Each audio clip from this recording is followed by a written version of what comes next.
Il est un mécanisme de défense psychique hyper puissant mais aussi hyper destructeur, c'est l'amnésie traumatique.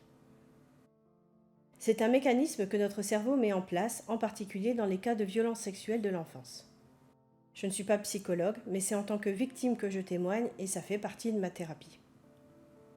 Pour faire cette vidéo, j'ai trouvé énormément d'informations sur le site mémoiretraumatique.org, vous trouverez le lien dans la description. Il faut savoir qu'environ 60% de victimes de violences sexuelles dans l'enfance ont eu une amnésie totale ou partielle. Ces amnésies peuvent durer jusqu'à 40 ans, voire plus pour 1% des cas. Mais à un moment donné, le souvenir traumatique va ressurgir. Et à ce moment-là, c'est extrêmement perturbant. Dans cette première vidéo, je vais vous parler du mécanisme de l'amnésie avec dissociation, puisque c'est mon cas. La violence qui s'exerce sous couvert d'amour, d'éducation, des sexualités, a un effet de sidération psychique qui paralyse la victime, l'empêche de réagir de façon adaptée. Un stress extrême, une véritable tempête, envahit alors l'organisme avec une surproduction d'adrénaline et de cortisol qui met en danger le cœur et le cerveau. L'organisme, en réaction, va faire disjoncter le circuit émotionnel et entraîner l'anesthésie émotionnelle et physique en produisant des drogues dures, la morphine et la kétamine. C'est une anesthésie émotionnelle qui va générer un état dissociatif avec sentiment d'étrangeté, de déconnexion, de dépersonnalisation, comme si on devenait spectateur et qu'on percevait sans émotion. Le problème, c'est que cette disjonction sépare l'amygdale de l'hippocampe. L'amygdale cérébrale, c'est la structure qui est responsable des réponses sensorielles et émotionnelles. Et l'hippocampe, c'est la structure qui gère la mémoire et le repérage spatio-temporel.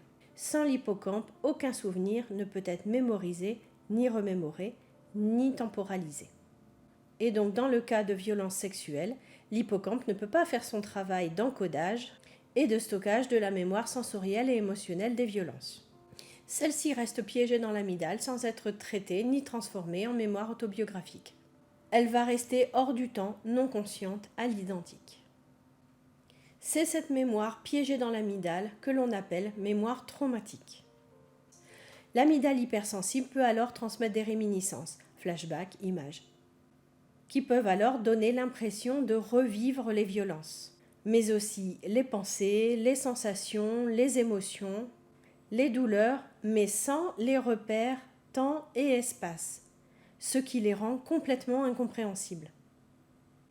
Et surtout, cette amygdale hypersensible va activer à tort et à travers les réponses émotionnelles de stress.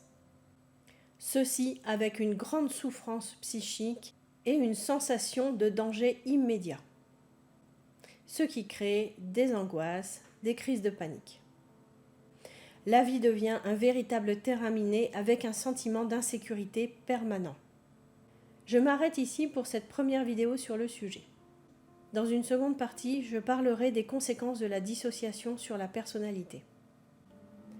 En attendant, prenez soin de vous.